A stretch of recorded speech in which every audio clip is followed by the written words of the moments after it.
శ్యామాకి స్వాగతం. ఎన్నో ఆసక్తికరమైన ఆధ్యాత్మిక విషయాలని మనం చర్చించుకుంటూ ముందుకు వెళ్తున్నాం.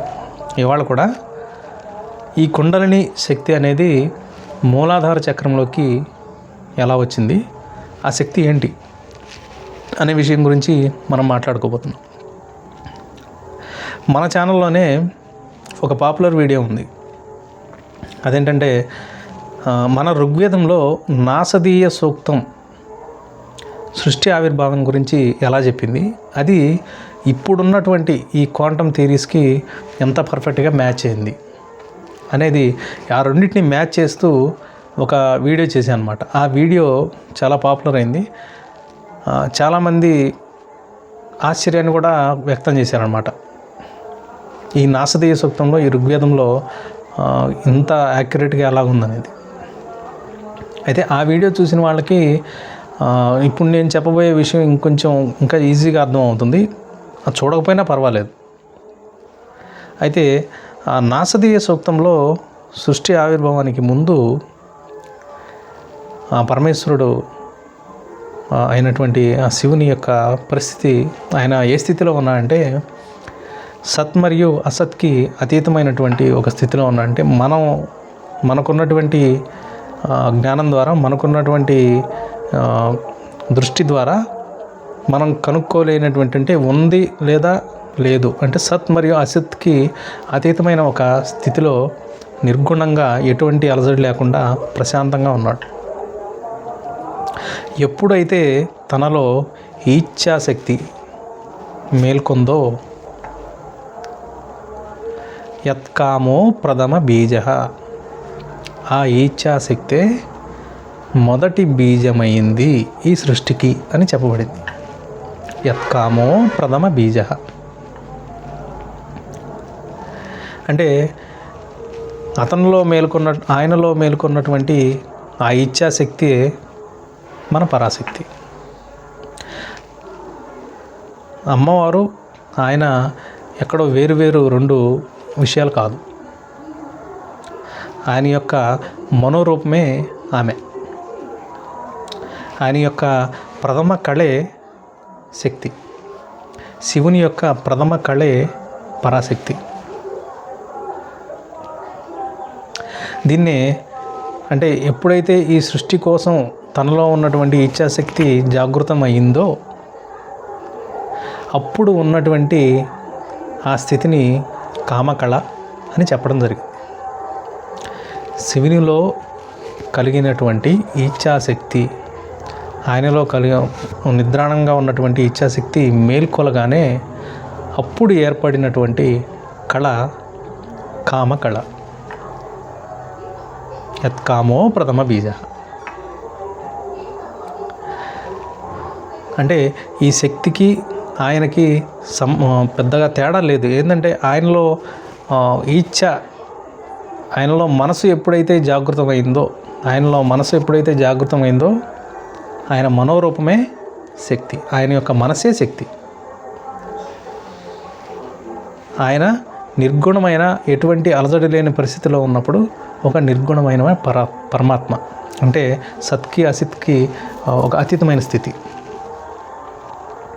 లోపల ఇచ్ఛాశక్తి ఎప్పుడైతే నిద్రాణంగా ఉన్నటువంటి ఇచ్ఛాశక్తి ఎప్పుడైతే మేల్కొందో, అప్పుడు అది సృష్టికి బీజంగా మారింది. ఇప్పుడు ఈ పరమేశ్వరునికి లోపల ఉన్నటువంటి, ఆయనలో ఉన్నటువంటి శక్తికి మధ్య సంగమము ఏర్పడినప్పుడు కలిగినదే మొట్టమొదటి నాదము. ఈ నాదమే శబ్ద బ్రహ్మముగా చెప్పబడింది. ఆయన బిందువు అయితే ఈమె బీజం. యత్కామో ప్రథమ బీజ కదా. ఆయనలో ఉన్న కామ అంటే ఆ ఇచ్ఛాశక్తే ప్రథమ బీజము. ఆయన బిందువు. ఆయనలో ఉన్నటువంటి ఆ ఇచ్ఛాశక్తే బీజము. బిందువు మరియు బీజం యొక్క సంగమం వల్ల నాదము పుట్టెను. అది ఒక అఖండితమైన నాదము. నాదం అంటే ఏంటి? నాదం అంటే మనకి ఇంకా ఈజీగా అర్థమయ్యేటువంటి భాషలో చెప్పాలంటే వైబ్రేషన్. నాదం అంటే వైబ్రేషన్. అఖండితమైన నాదము అంటే ఎటువంటి ఖండనం లేదంటే ఒక ఒక కంటిన్యూస్ ఫార్మ్ అన్నమాట. ఇంకా దానికి ఒక అర్థము, దానికి ఒక షేపు అలాంటిది ఏం రాలేదు. దీన్నే శబ్ద బ్రహ్మం అని చెప్పడం జరిగింది, లేదా నాద బ్రహ్మము అని చెప్పబడడం జరిగింది. ఈ నాద బ్రహ్మము, ఈ శబ్ద బ్రహ్మమే మనలో మూలాధారంలో ఉన్నటువంటి కుండలిని శక్తి. అప్పటికి ఈ త్రిగుణాలకి అతీతమైన స్థితి. ఎందుకంటే ఈ అఖండితమైన నాదం ఖండనం ఎప్పుడైతే జరిగిందో అప్పుడు ఈ త్రిగుణాలు, పంచతన్మాత్రలు, సృష్టి, పదార్థము, సూర్య చంద్రులు, వెలుతురు, వేడి అన్నీ పుట్టడం జరిగింది. అఖండితం అవడానికి పరమైన అంటే అంతకు పూర్వమైన స్థితే అఖండితమైన నాదము. అఖండితమైన నాదానికి పరమైన స్థితి కామకళ. ఆ కామకళ ఎప్పుడైతే ఇద్దరు ఏకమైపోయారో ఎటువంటి కళ లేదో అది పూర్తిగా నిర్గుణమైనటువంటి స్థితి. ఈ అఖండిత నాదమే మన కుండలినిలో ఉన్నటువంటి మూలాధారంలో ఉన్నటువంటి కుండలిని శక్తి. అక్కడ సృష్టిలోనూ ఇక్కడ ఈ కుండలిని మూలాధారంలోనూ ఒకే రకమైన కార్యక్రమం జరుగుతుంది. అక్కడ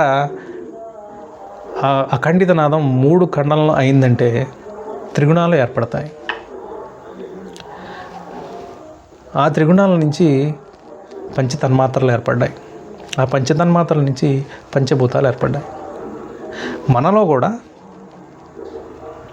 ఈ మూల ప్రకృతి శక్తి ఏదైతే ఉందో అఖండిత శబ్ద బ్రహ్మ మూలాధారంలో ప్రతి విషయంలోనూ మనలో ఉన్నటువంటి స్వప్న, జాగృతి, సుషుప్త అవస్థలు, ఈ 3 అవస్థలు కూడా 3గా ఖండితమైనప్పుడే మనలో ఈ వ్యవస్థలన్నీ ఏర్పడతాయి. మనలో ఉన్నటువంటి ఐదు ఖండనలు జరిగితే 5 విభజనలుగా ఉన్నటువంటి లక్షణాలు, 2 విభజనలు జరిగితే 2గా ఉన్నటువంటి లక్షణాలు, అంటే ఉచ్ఛ్వాస నిశ్వాసాలు 2. ఈ 2 ఈ కుండలిని శక్తి అంటే ఈ శబ్ద బ్రహ్మ 2గా విడిపోయినప్పుడు జరుగుతుంది. అలాగే 50 విభాగాలు జరిగినప్పుడు, అంటే 50 విభాగాలు జరిగినప్పుడు మనలో ఉన్న మన భాష యొక్క ఆ నుంచి క్ష వరకు ఉన్నటువంటి అక్షరాల జననం జరిగిందన్నమాట. అక్షరాలు ఏమో కాదు, ఈ కుండలిని శక్తి 50 విభాగాలు లేదా 51 ఎన్ని అక్షరాలు మన 51 అక్షరాలు ఉన్నాయి కదా, 51 విభాగాలు జరిగినప్పుడు అవి అక్షరాలుగా వ్యక్తమైనవి అన్నమాట. అంటే మనం మాట్లాడుతున్న ఈ మాటలన్నీ కూడా ఈ కుండలిని శక్తే. అయితే ఈ కుండలిని శక్తి మన జీవుల్లోకి ఎప్పుడు ప్రవేశించిందనే విషయాన్ని కూడా ఒకసారి తెలుసుకుందాం. మన తల్లి గర్భంలో శరీరం ఏర్పడినప్పుడు, ప్రాణము ఏర్పడినప్పుడు ఆ ప్రాణానికి ఆత్మ జోడి అయినప్పుడు జీవం అనే భావాన్ని పొందుతుంది.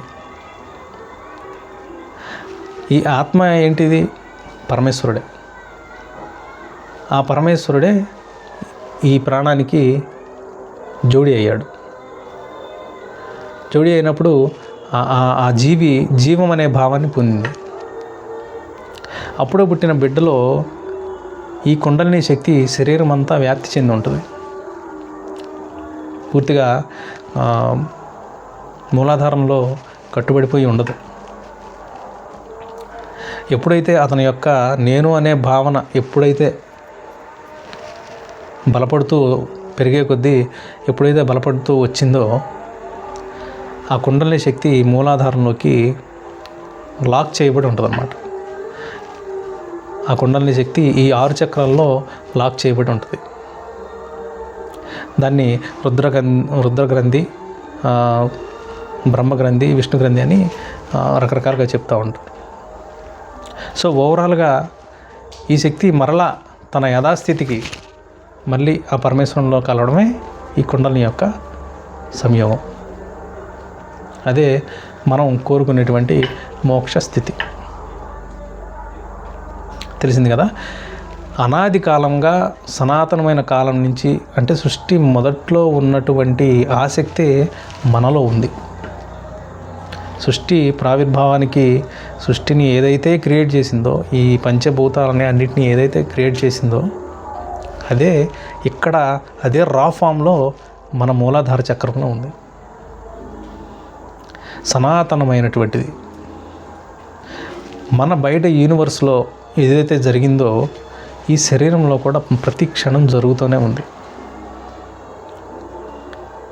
మనల్ని మనం గమనించుకొని మనల్ని తెలుసుకోగలిగితే ఈ సమస్త విశ్వం గురించి తెలుసుకున్నట్లే.